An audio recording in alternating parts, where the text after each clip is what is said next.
My world tilted on its axis the moment her hand struck my face. The slap was so sharp and unexpected that, for a second, all I could register was the bright, stinging pain that blossomed across my cheek and the ringing in my ears. Clara's furious words sounded as if they were coming from a great distance. "Alex, how could you be so vile? I could almost tolerate you giving Leo a hard time, but this?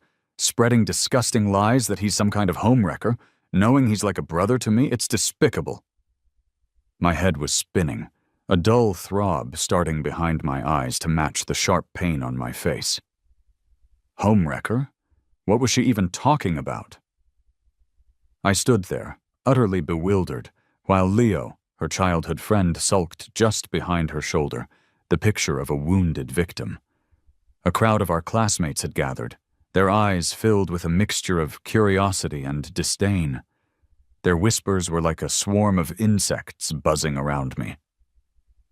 "I can't believe Alex is actually that vicious," one of them said. "Weren't you all aware of how possessive he is with Clara? It's not a shock he'd pull a stunt like this." Another chimed in. "Slandering someone like that is just plain immoral." I hadn't done anything. I felt a wave of nausea as I realized I had no idea what they were accusing me of. It was a complete misunderstanding, and I struggled to find the words to explain myself. "It wasn't me," I managed to get out, my voice sounding weak and unsteady. "I didn't do it." As I spoke, I tasted something metallic in my mouth. Someone in the crowd gasped. "Oh my God, his mouth is bleeding." Clara saw it too, and for a fleeting moment her angry expression faltered, replaced by something that looked almost like regret. But before she could speak, Leo seized the opportunity, his voice loud and accusatory. "If it wasn't you, then who was it? You were the only one who knew Clara and I went out last night. Alex, I told you to your face. I've let your petty jab slide before, but framing me like this is going too far.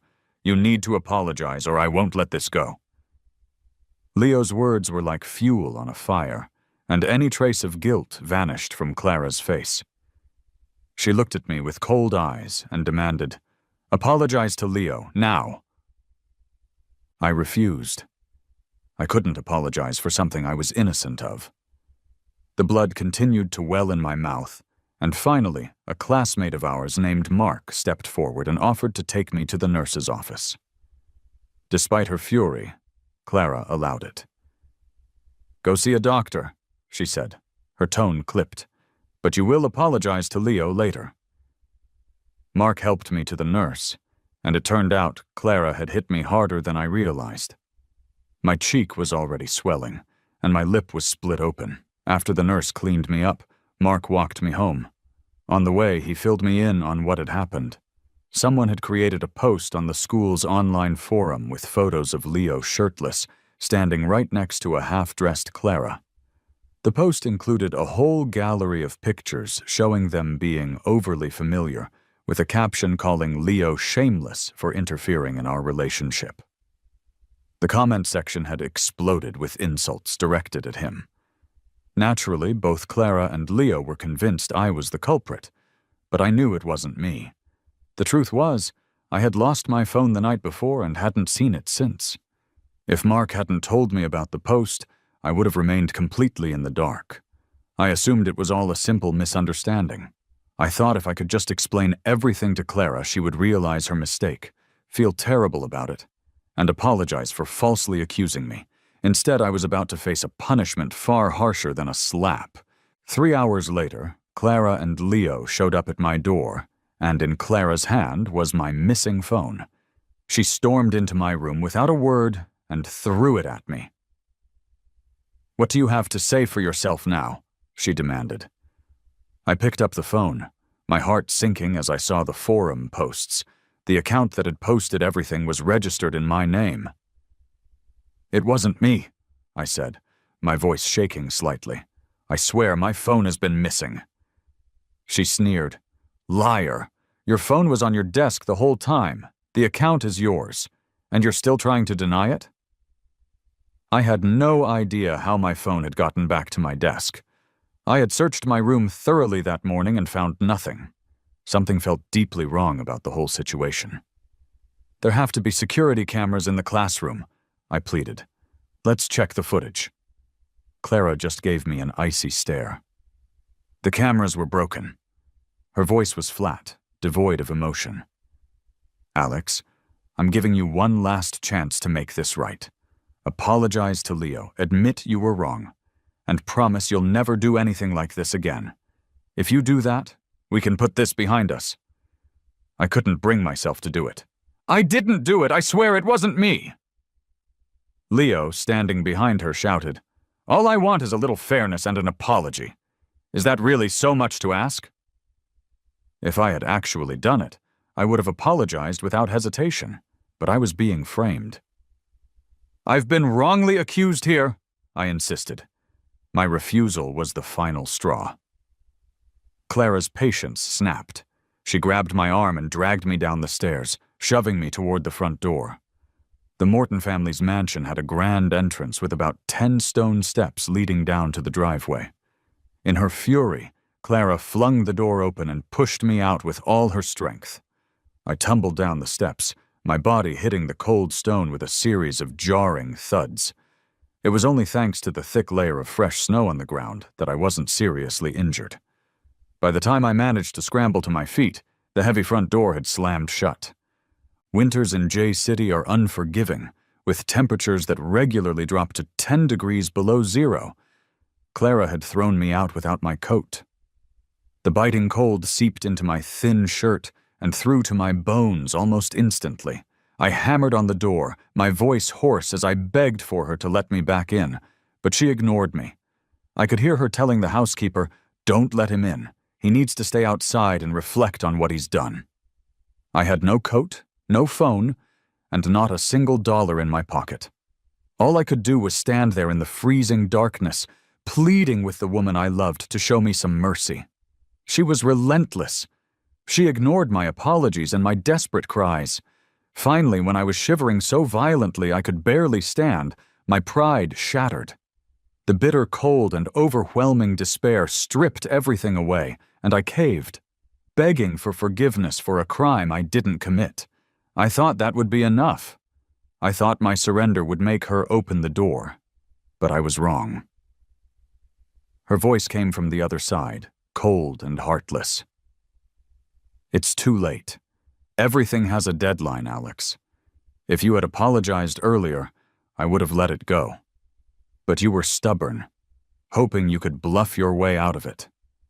You needed to be taught a lesson. She wouldn't let me in, so I curled up into a ball by the door, trying to preserve what little warmth my body had left. A profound sense of hopelessness washed over me. I had nowhere else to go. I was an orphan. My parents had died in a car accident 3 years prior. After our engagement was set, I had moved from my hometown in City A to J City to live with the Mortons.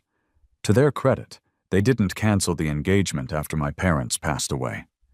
They welcomed me into their home, let me stay with them, and even transferred me to the same prestigious high school as Clara. When I first arrived, Clara had taken such good care of me. She helped me navigate the darkest days of my grief after losing my family. Back then, she was a constant presence by my side. We would walk to and from school together, and she always knew my favorite snacks to buy. Whenever my chronic stomach problems flared up, she was the one who got me medicine and gently reminded me to watch my diet. At school, she made it perfectly clear to everyone that I was her fiancé. Clara was beautiful and intelligent, and her kindness was a light in my darkness. It didn't take long for me to fall deeply in love with her. I became anxious if I couldn't see her, sticking to her like a shadow. But everything changed when Leo returned from abroad and re-entered our lives. Leo was Clara's childhood best friend. They were born on the same day, had lived next door to each other, and had been inseparable from kindergarten all the way through middle school. He had moved abroad with his parents for 5 years, but came back when their overseas investments failed. He transferred into our school during the second half of our sophomore year, and immediately started seeking Clara out at every opportunity. I was not happy with how much he seemed to rely on her.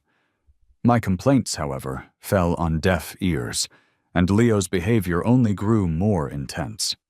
It started with him asking her for help with tutoring, then progressed to him wanting to walk to and from school with her.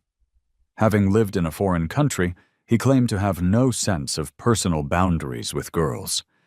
He would casually drape his arm over Clara's shoulders or pull her in for a tight hug.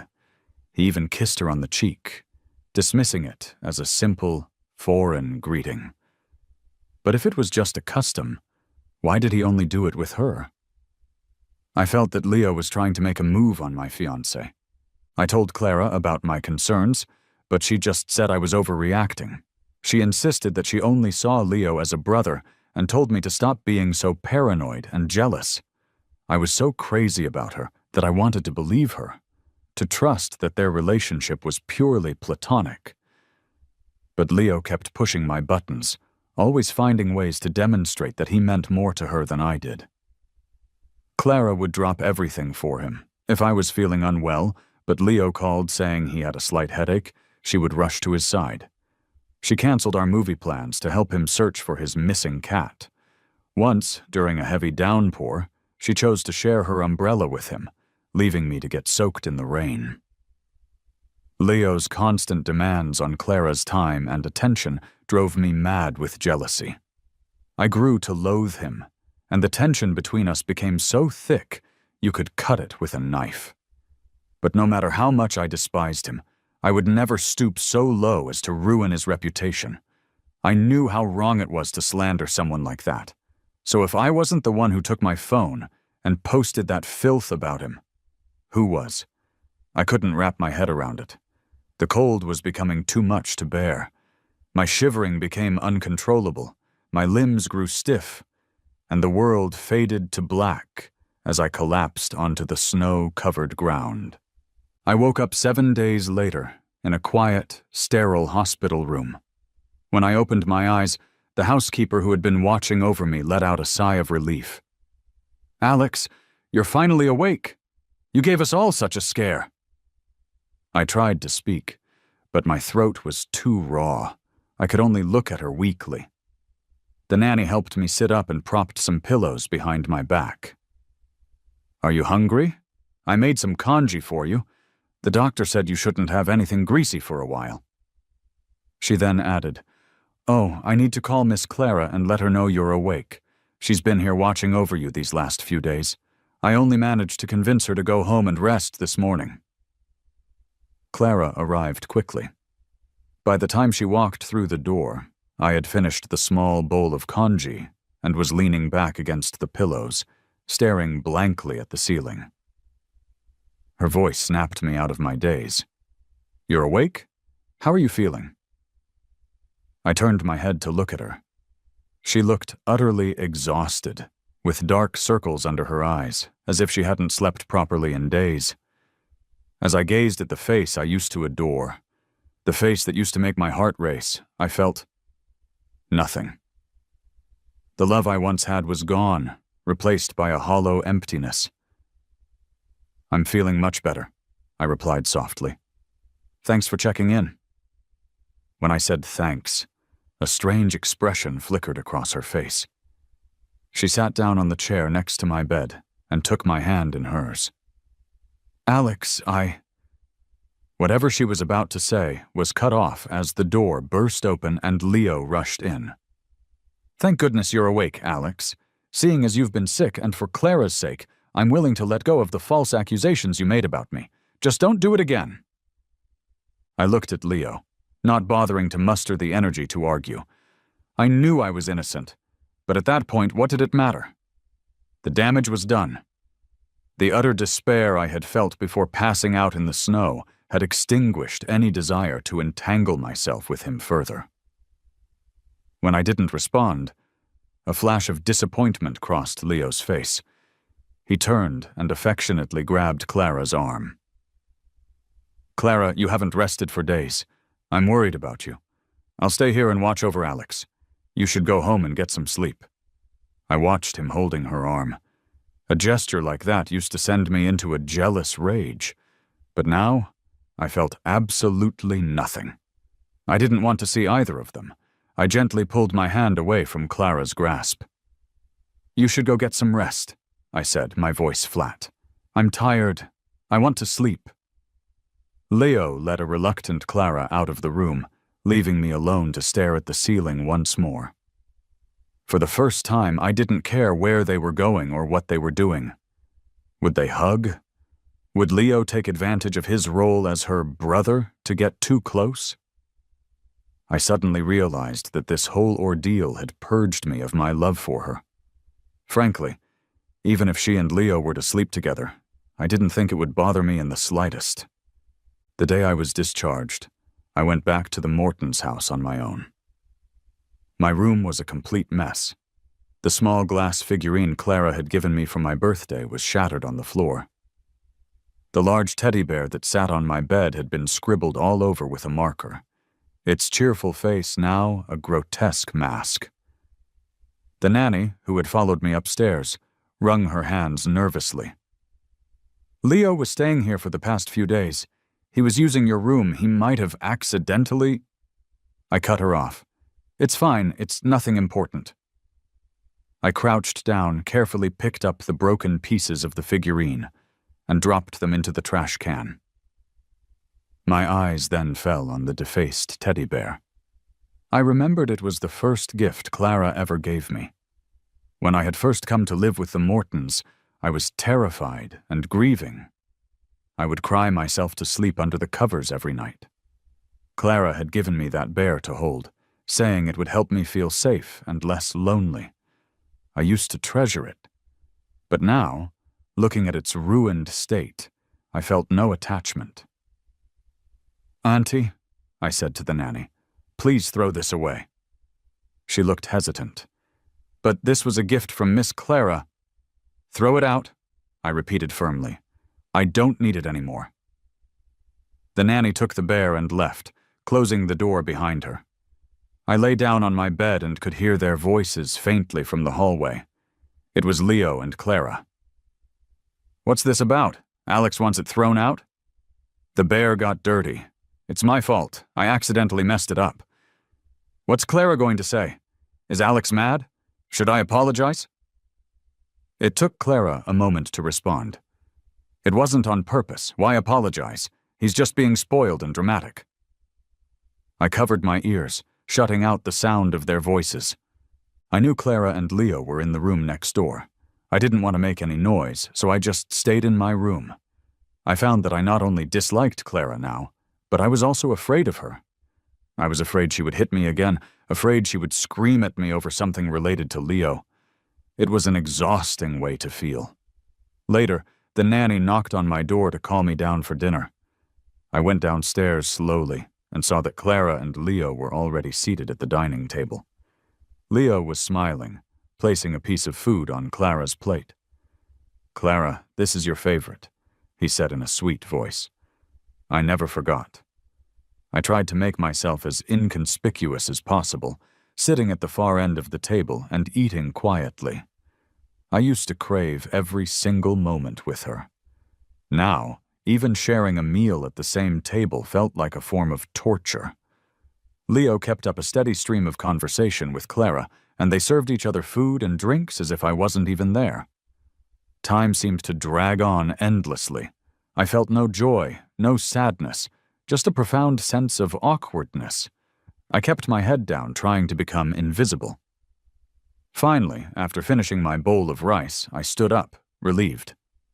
"Take your time. I'm going back to my room." Clara's sharp voice stopped me.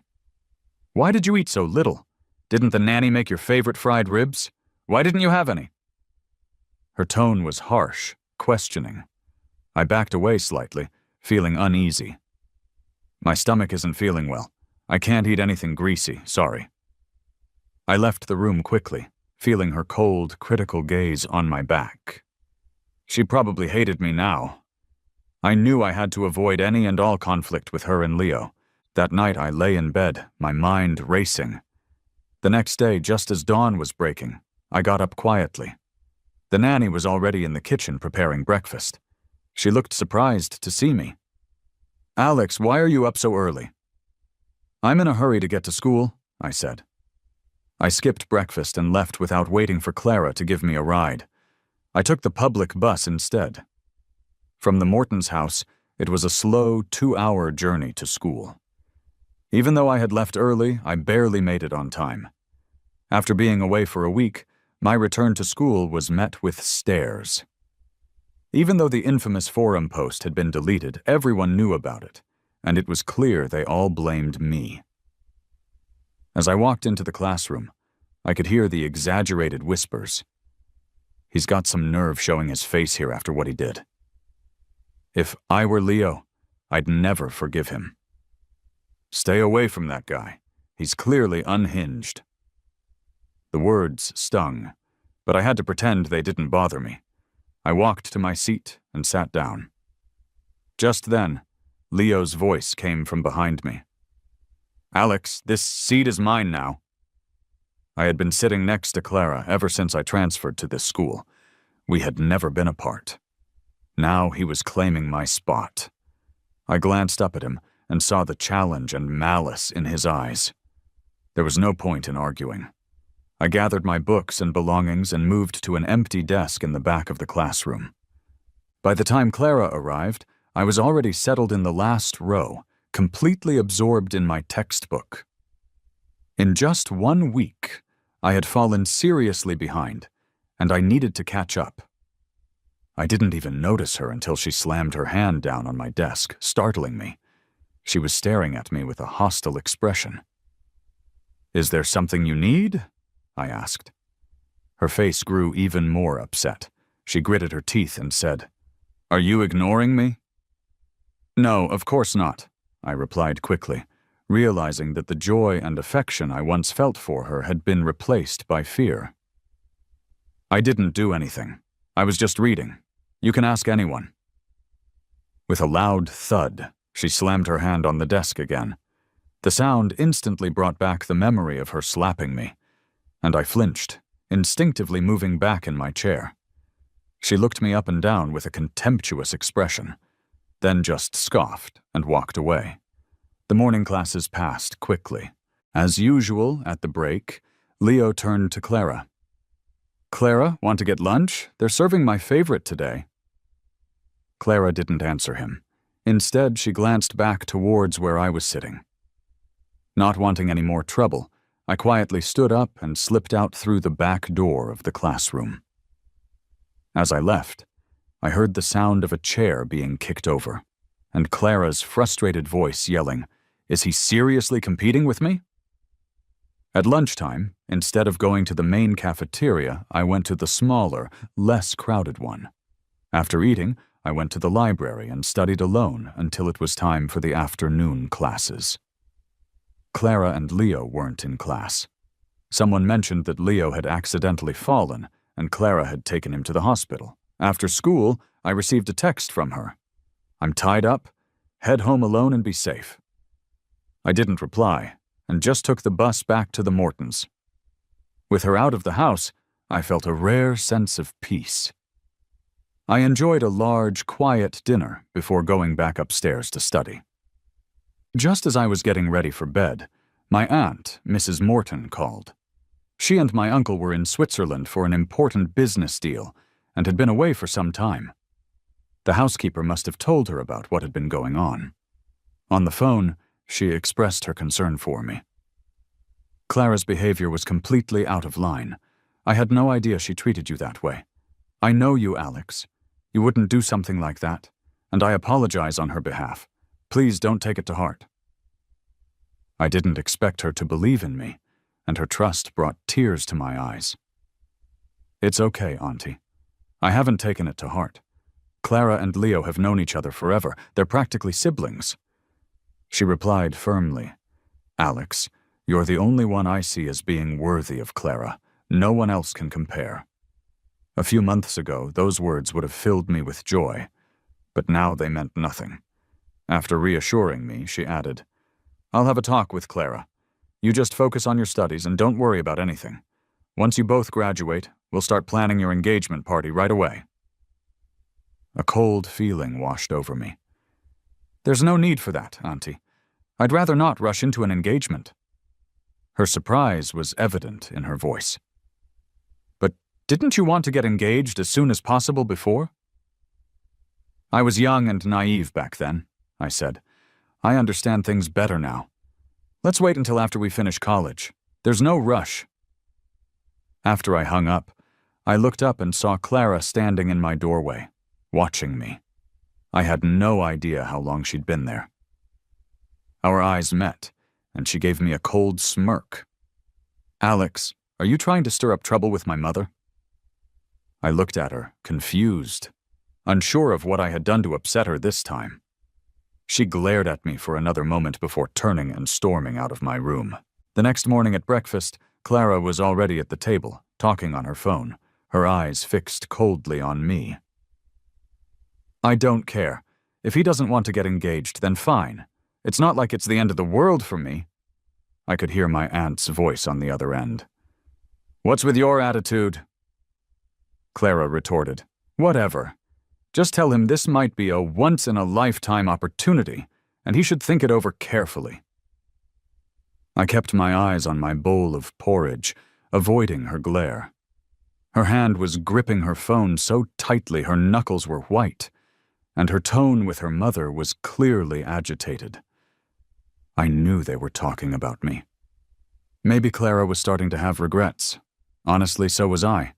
If I could go back in time, I wish I had never come to live with the Mortons. But it was almost over.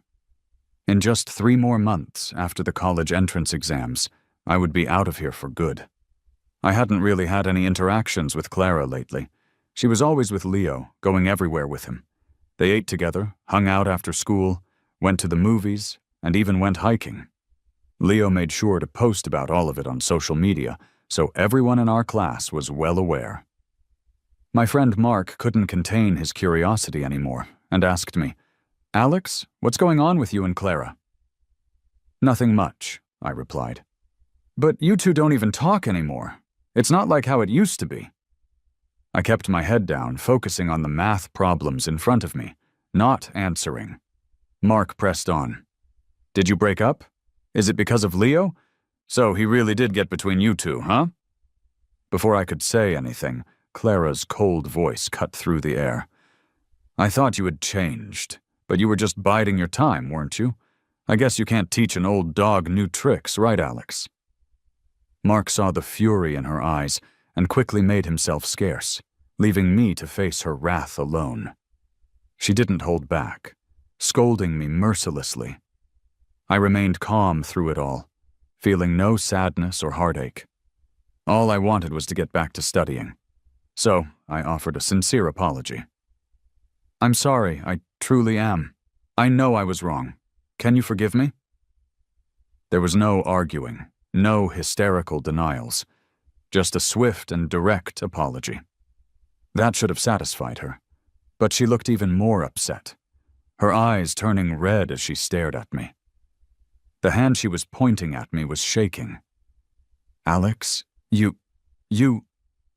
Her expression was so intense it startled me. Why wouldn't she accept my apology? Last time she had hit me because of Leo without even asking for an explanation. Gathering my courage, I pointed to my own face. "If you're still angry and can't forgive me, you can slap me again, just like last time." Clara was taken aback, watching me with her fists clenched at her sides. I closed my eyes, bracing for the impact, but the expected pain never came. Instead, I heard a loud bang. I opened my eyes just in time to see Clara's back as she walked away.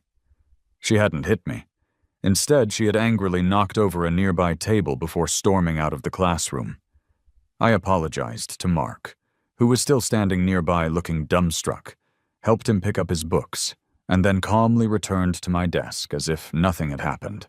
Clara didn't come back to class that afternoon, and, as usual, Leo was gone with her. Later that evening, I received a call from Clara's best friend, Olivia. "Alex, Clara's had way too much to drink. Can you come and get her?" Without a moment's hesitation, I refused. "Call a driver for her, or get her a cab." I used to treat Clara like she was the most precious thing in the world. I would have never turned down a request like that before. Olivia was clearly not expecting my refusal. She hesitated, then said, "You should really come. She's having a complete meltdown, and no one else can handle her." "Let Leo handle it," I said flatly. His words seemed to work better than mine. Annoyed by my reluctance, Olivia retorted, "What is wrong with you, Alex? Just come get her. Why are you making so many excuses?" Olivia and Clara were incredibly close, so a request from her was practically a command from Clara herself. I had no choice but to get dressed and head out. I followed Olivia's directions to the private room at the bar and could hear their voices from the hallway. Olivia was saying, "Clara, are you sure you want to cut ties with Leo just because of Alex? You're closer to Leo than anyone. This doesn't make any sense," Clara replied, her voice slurring slightly. "I know it's not good, but you've seen how jealous Alex gets. He likes me, and he'd do anything for me. He hurt Leo before. Well, I'm just afraid he'll do it again." Olivia sounded defensive. "Do you really like Alex that much? Are you losing yourself over him?" "It's not about liking him. It's about responsibility," Clara sighed. "Our parents arranged our engagement.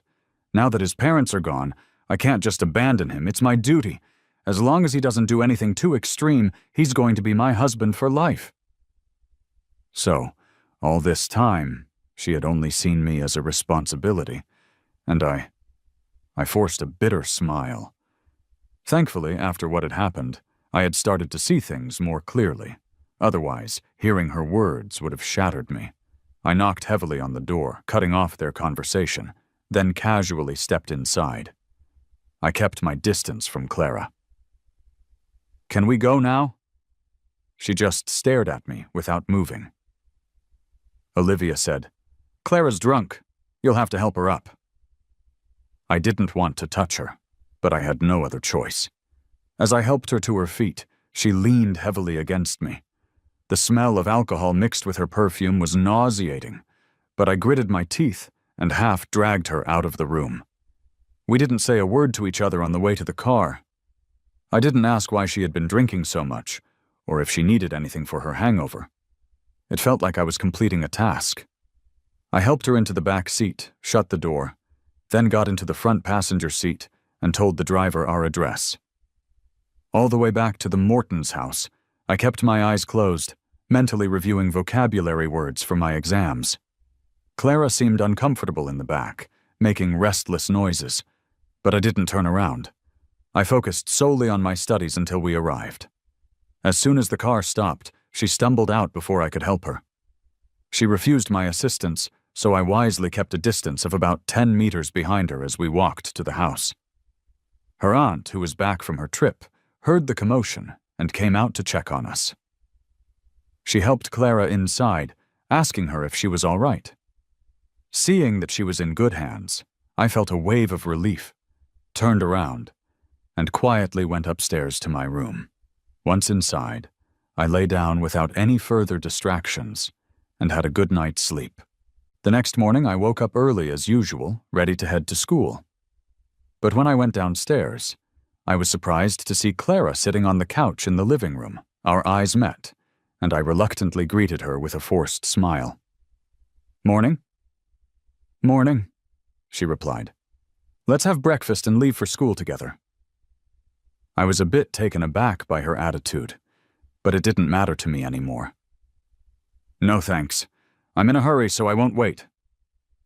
As I started to walk past her toward the door, she grabbed my hand. "Alex, do you really hate me that much?" Hate her? Definitely not. The Mortons had done so much for me. I had no right or reason to hate their daughter. I had once thought she liked me, and I certainly liked her back. I had depended on her completely, thinking I couldn't live without her. But after she slapped me and left me to freeze outside, I realized that she didn't like me at all.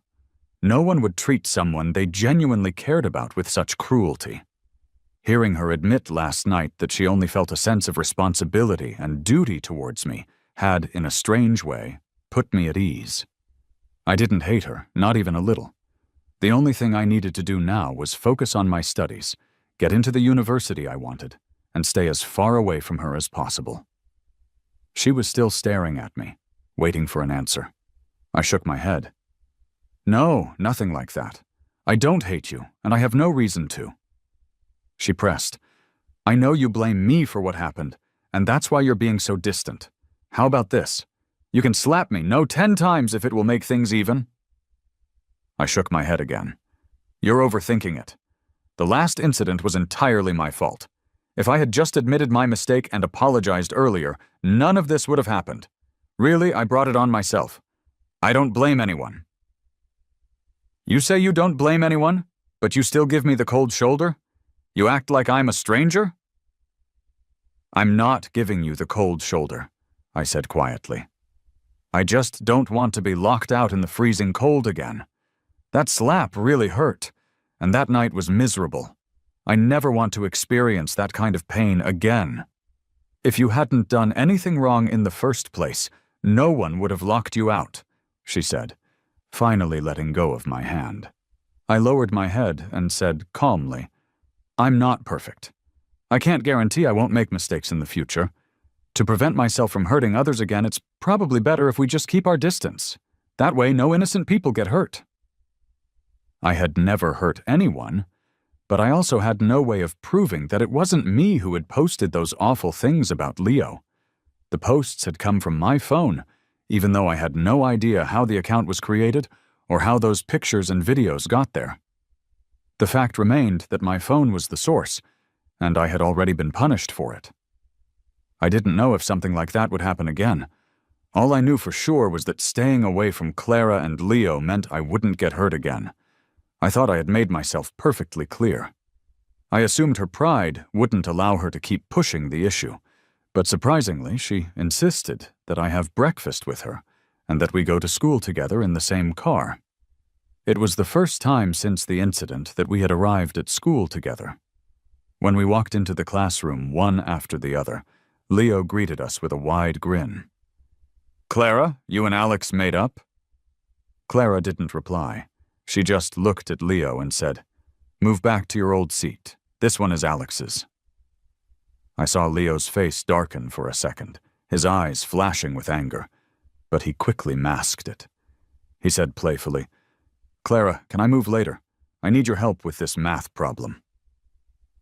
With Leo clinging to her for help, I felt a sense of relief as I took a seat further back in the classroom. Honestly, the thought of sitting next to Clara made me anxious. I truly didn't want to. I hoped Leo would find a way to keep me from having to change seats. During the next break, I went to the bathroom, and Leo followed me. He stopped me just outside the door. Alex, we need to talk. Seeing the malice in his eyes, I agreed without a fuss and followed him to a deserted corner of a stairwell. Away from everyone else, Leo dropped his fake smile completely. You know what? You're really annoying. Just downright irritating. I watched him quietly as he sneered. You seem to have a few tricks up your sleeve. Even after everything that's happened, you managed to get Clara to be all friendly with you again. It must have felt great when she told me to move away just now, right? Do you think I felt great? I replied coolly. Having her defend you didn't make you happy? I've never seen anyone as shameless as you. Clinging to Clara with some fake childhood engagement, acting like a poor orphan to squeeze pity out of her and make her feel obligated to you. You know she doesn't love you. She loves me. She only feels sorry for you and thinks she owes you something. Leo thought his words would infuriate me, but instead I was completely calm. I already knew. You knew? He looked dumbfounded. You knew she didn't like you, and you still cling to her? Wow, Alex, you have no shame. I'm not clinging to her, I emphasized each word. Oh, really? I suppose you're not playing hard to get now, huh? You used to follow her around like a shadow, and now you're trying a different tactic, hoping that sitting next to her again will bring things back to the way they were? Dream on. Quit being such a pest. I frowned at his angry face. Watch your mouth. I'm not shameless. How am I supposed to be polite? Clara and I grew up together. She's liked me since we were kids. Who do you think you are, just popping up out of nowhere and trying to split us up? I looked at his twisted expression and felt a wave of exhaustion. If you're going to keep talking about this meaningless stuff, I'm leaving. When I turned to go, he blocked my way. Hold on. I'm not finished. Do you know what Clara and I were doing at the hotel that night? We kissed.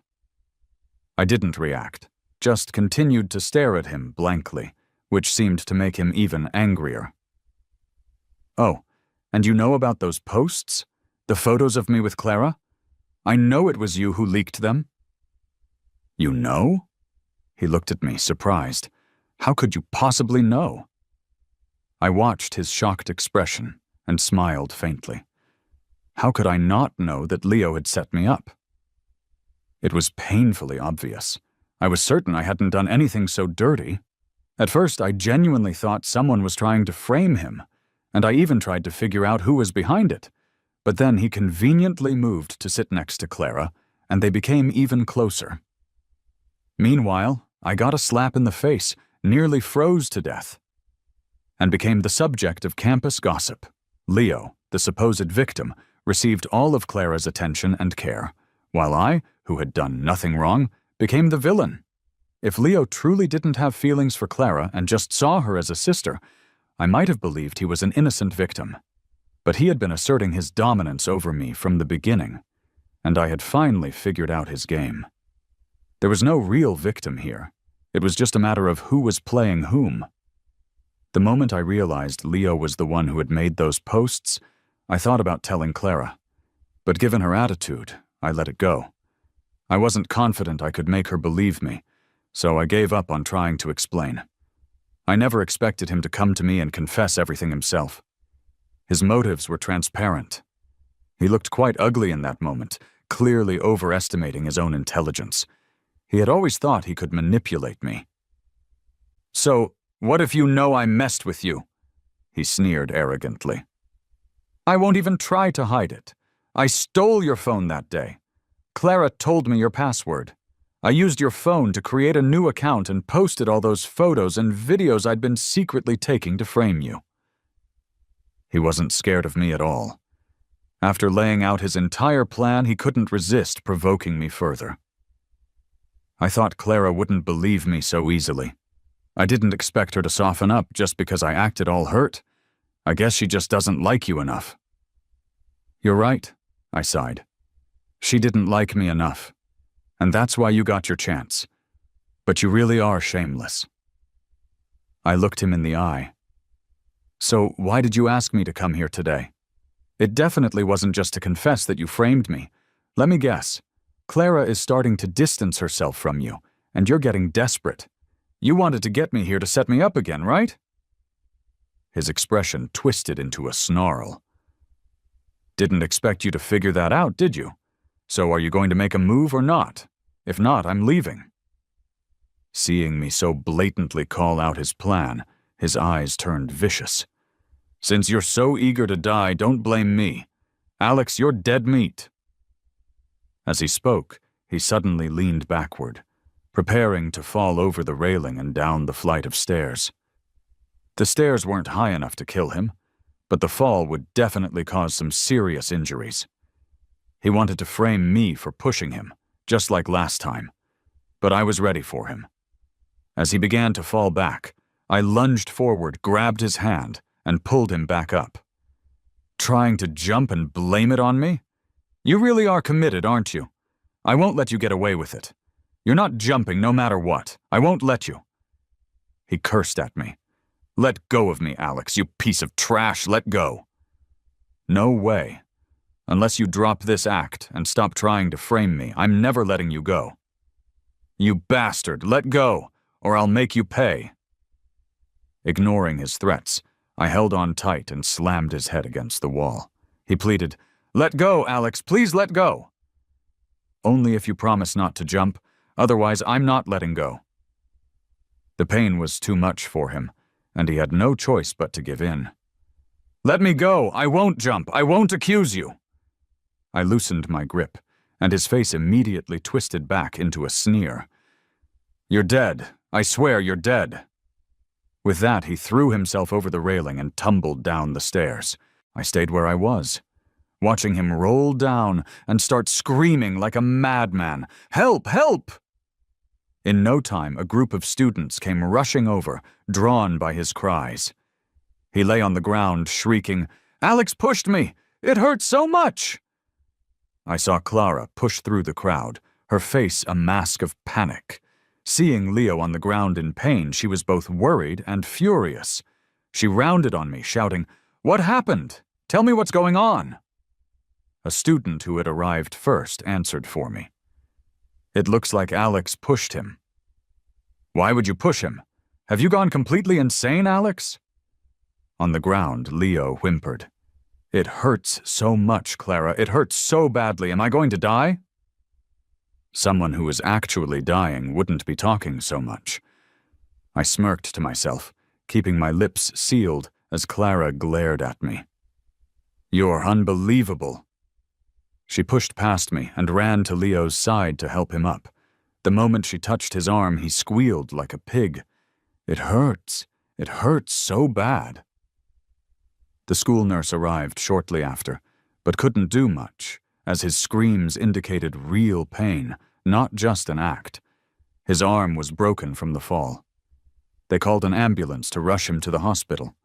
Clara climbed into the ambulance with him, but before the doors shut, she shot a final, threatening look my way, gritting her teeth. "Just you wait. This isn't over." I knew it wasn't over. Incidents like this are a major headache for school administrators. They called me into the office for a talk and immediately contacted Leo's parents. They grilled me about why I had supposedly pushed him. I stuck to my story, insisting that Leo had jumped on purpose and that I hadn't pushed him at all. When they couldn't get a confession out of me, Leo's parents came storming in, furious. His mother burst into the office, cursing and yelling, and looked like she was about to hit me. The administrators had to step in to hold her back. She started throwing around threats about getting me expelled or calling the police. I calmly looked at them and said, "Please call the cops. Let's get the police involved." Hearing that I wasn't backing down, they stopped talking about calling the police. Instead, they tried to pressure the school administration to expel me, claiming I was a threat to their son. The school, fed up with the whole situation, called my aunt and uncle. Pretty soon, Auntie was on the phone with me. "Alex, what's really going on?" she asked. "Auntie, I didn't push him. He jumped." I half expected her to react like Clara, to not believe me and accuse me of lying, but she didn't. "Okay, Alex, I trust you. What do you need us to do?" "Report it to the police, Auntie. Let them handle this." I was determined to involve the police, and my aunt and uncle supported me completely. Meanwhile, there was not a word from Leo's side about getting the police involved. His mother's attitude shifted from aggressive to trying to sweet-talk me. She suggested that if I transferred schools and apologized to Leo, they would drop the whole matter. Of course, I refused. Then I got a call from Clara. She was fuming. "What is wrong with you? Are you 3 years old? Do you even realize you've broken the law?" "If I've broken the law, then let the law deal with it. I don't need your input." Her voice got even angrier. "So you're just going to gamble with your future? You better think this through, Alex. Get to the hospital and apologize, or things are going to get nasty." "Is that Leo's idea or yours?" I shot back. "Does it matter? What matters is that you messed up, and you need to face the consequences. Leo is willing to drop it if you just apologize. Do you really want this to go to the police?" "Yes, I absolutely want it reported," I told her plainly. "If you don't call the cops, I'll do it myself." In the end, I was the one who called the police. They showed up and asked me to explain what happened, but I didn't say a word. I just took out my phone and played the recording I had made in the stairwell. Leo's threatening voice filled the room. The police officers did not look impressed when they heard it. "This is outrageous," one of them exclaimed. Leo's previously bold parents turned pale, and the school administrators just shook their heads. I asked the police officer deliberately, "I want to know, how do you handle a case where someone falsely accuses another person? Is there a legal responsibility involved?" "Absolutely," he confirmed. Leo's once cocky parents quickly changed their tune. They started talking about coming to an agreement and asking for forgiveness for not raising their son properly. They even offered me financial compensation, which I turned down. I only wanted one thing: for Eric's slanderous recording to be played loud and clear for everyone to hear, so they would all see his true colors. In the end, his mother slapped herself across the face a few times and got down on her knees, begging me to let her son off the hook. "Leo was just being foolish. Please give him another chance. We'll keep him in line from now on." I smirked at her and said coldly, "I want a public apology and a full admission from Leo. Plus, I want compensation for my emotional distress." His parents didn't dare disagree. They would rather settle the matter quietly than have their son's antics exposed, ruining his reputation. After hours of negotiation, they caved. They paid me $500,000 in damages, promised that Leo would apologize, and swore that he would never bother me again. But they had their own condition. They wanted me to promise to bury the recording and never speak of the incident again. When the money hit my bank account, I handed over the recording to them. After everything was settled, I returned home, acting as if it were just any other day. I had dinner, relaxed, and went to sleep. Clara didn't come home that night, and I didn't bother asking where she was. She did, however, send me a barrage of text messages, grilling me on why I wouldn't let her dear little brother off the hook. She wanted me to apologize to Leo to patch things up. Her last message was about how generous Leo was for being willing to let it all slide. I didn't respond to a single one. The next morning was a Saturday, but I was rudely awakened by the sound of my door being kicked open. I groggily sat up in bed to see Clara standing there, looking furious. "I've called and messaged you 100 times. Why didn't you answer me?" I answered lazily, "I turned my phone off." "You turned it off? Seriously? And now you're just sleeping in?" She looked at me like I was insane. "Alex, do you even understand the mess you're in from yesterday? Leo's arm is broken. Do you know what that means? It's a level 10 disability, which could land you in jail." I put on a mock scared face, so she softened her tone a bit. "Listen, thanks to me, Leo has decided not to press charges. He's even dropping the demand for an apology." "Really? He doesn't care if I apologize?" I asked, a smirk playing on my lips. She got a bit ticked off. "What's with that attitude? This is only because I persuaded him. But even if he's letting it go, you still need to do something. You have to come with me to the hospital and apologize to him." Worried that I might refuse, she added, "By the way, Leo and I are completely innocent. I've always thought of him as a brother, so don't get any weird ideas about us in the future." After breakfast, she dragged me to the hospital. Leo's entire family was in his room, and they all looked somewhat alarmed when I walked in. I looked at Leo, whose arm was in a sling, and smirked. "Weren't you going to apologize? Now's the time." His parents quickly got up. "We'll step out so you two can talk." Clara followed them out, but not before reminding me, "Alex, this is your last chance. You better apologize properly or else." "Or else what?" I looked at her coldly. She avoided my gaze. "If you bully Leo again, then our engagement is off." The room fell silent. I stared at her face for a long moment, then slowly turned to look at Leo. His face was as pale as a sheet, and he was clutching the bedsheet tightly with his uninjured hand. I could see him trembling. He was clearly terrified that I might reveal the truth and ruin his whole scheme. Most of all, he was afraid of me taking Clara away from him, but I wasn't about to make a foolish move like that again. If her slap before was because she was ignorant of the facts, her unwavering trust in Leo now had left me completely and utterly disappointed in her. You can be kind and innocent, but you can't be stupid. I don't know how Leo managed to earn her blind trust, but the way she cared for him made me feel sick to my stomach. I couldn't imagine marrying a woman like her, only to watch her hurt me over and over again for another man. It would be like living in hell.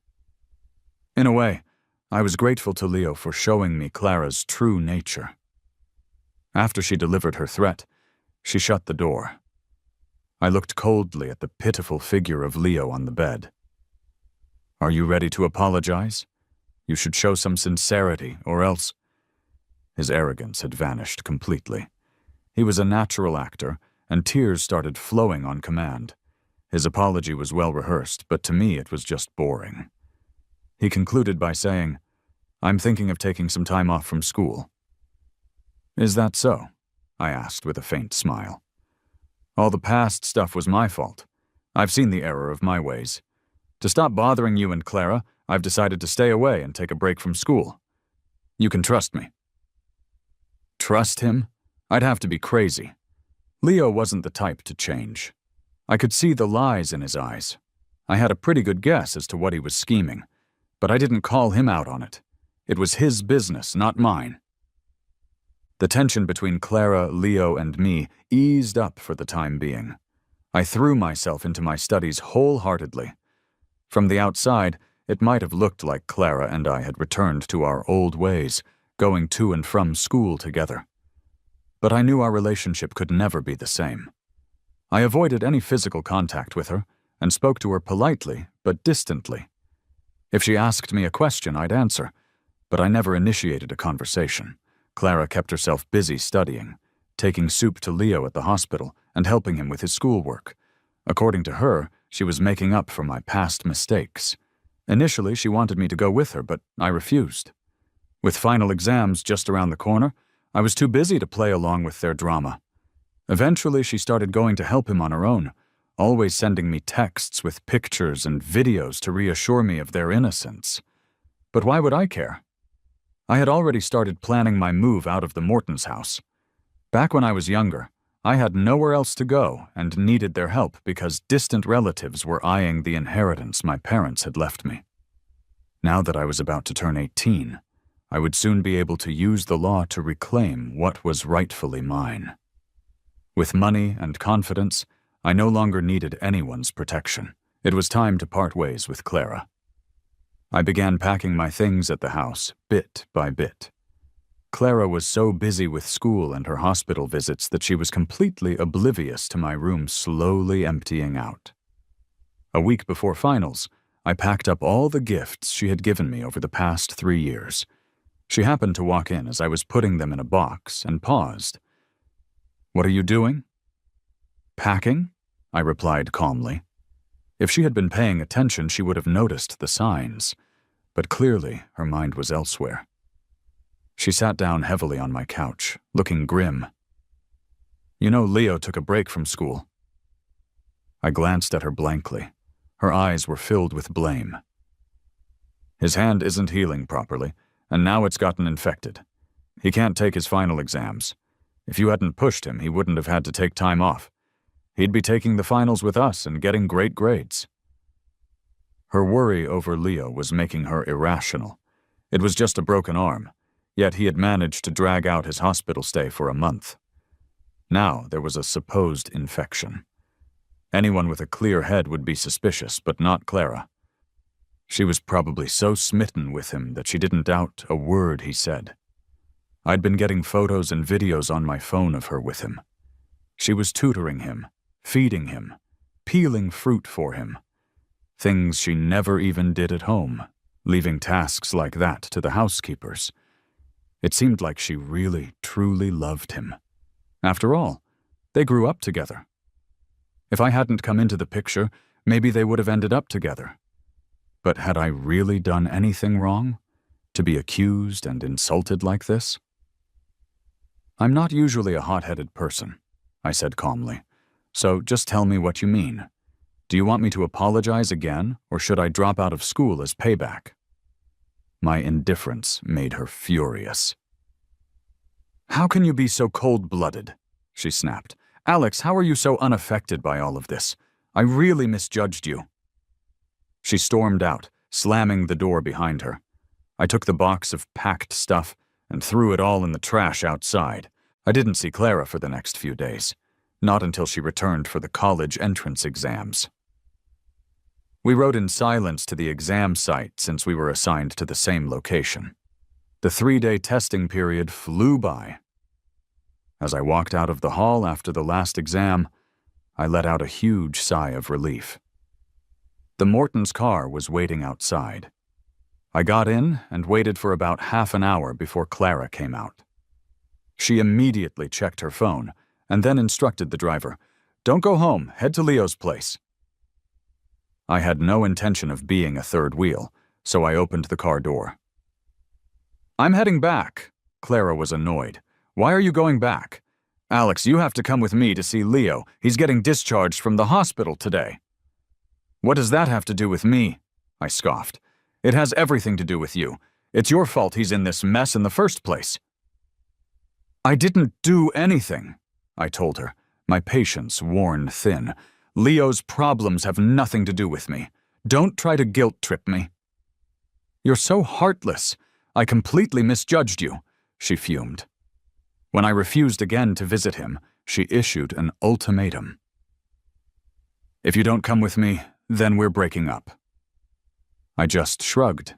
"Fine, let's break up then." Without a second glance, I got out of the car. When I got back to the Mortons' house, I booked a flight and called my aunt and uncle to tell them about my plans to go home. They were kind and suggested I wait until they could return to accompany me, but I declined. I couldn't stand to be around Clara for another minute.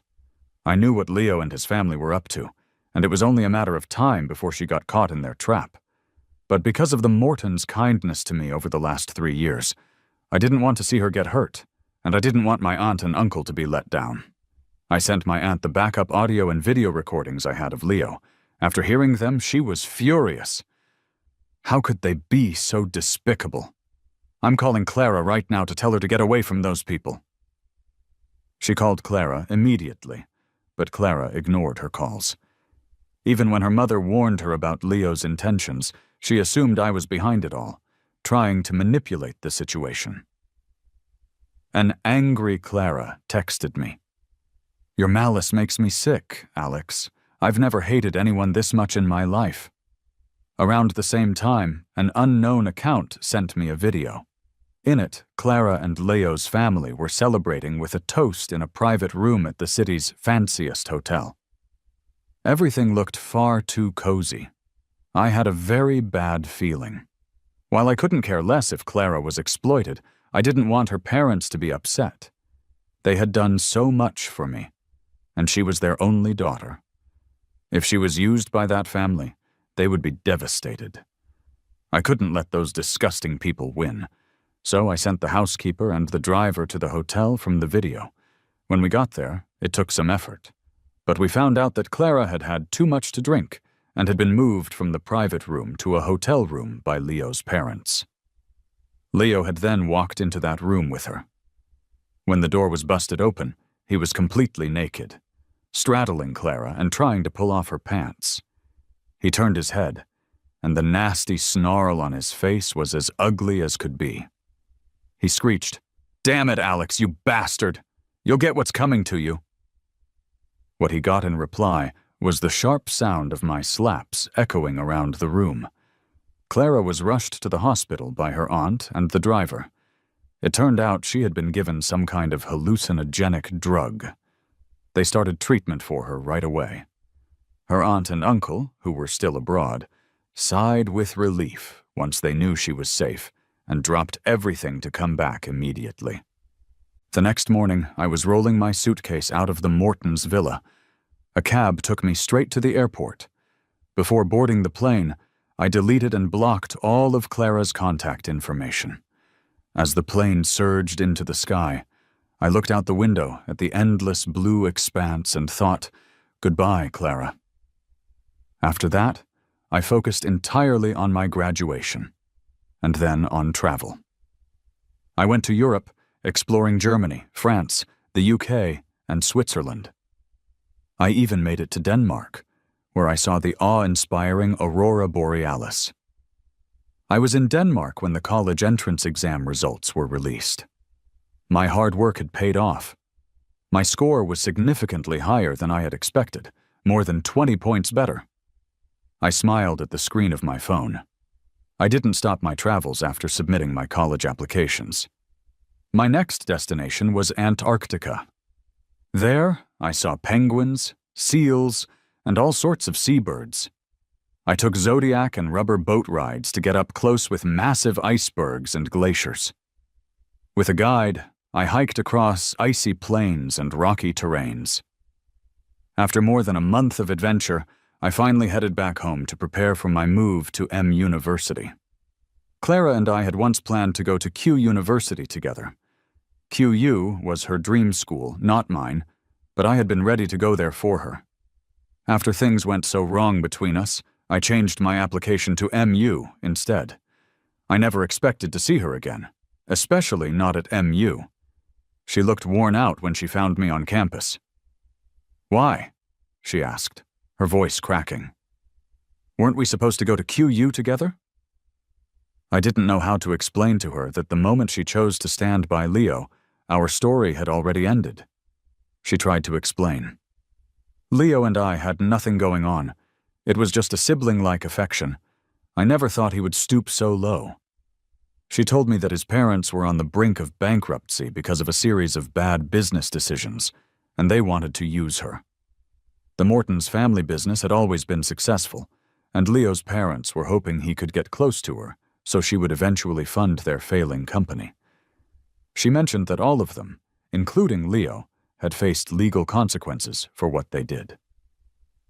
Then, she apologized.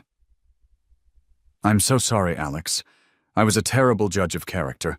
I regret everything so much. Can we go back to how things were?" But what was the use? "I never go back, Clara," I told her gently. "So you don't need to regret anything either. Just keep moving forward. There's a better view up ahead, waiting for you."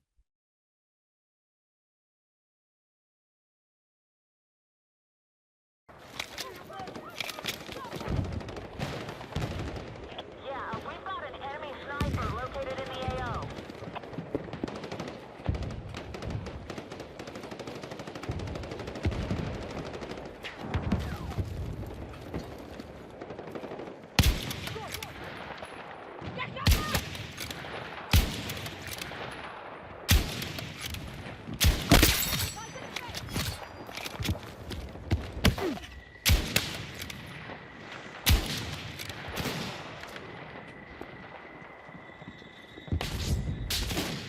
Jeez. Give me a break.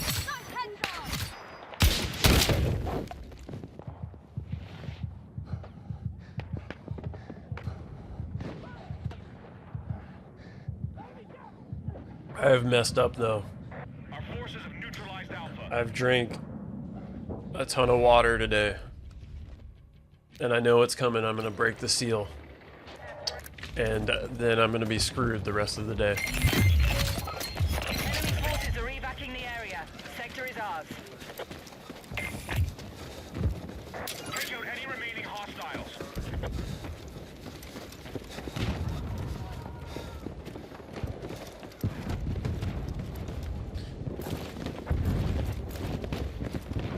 Enemy sniper in your area. Lights up. Their whole team is just sniping right now. That's what it feels like, at least.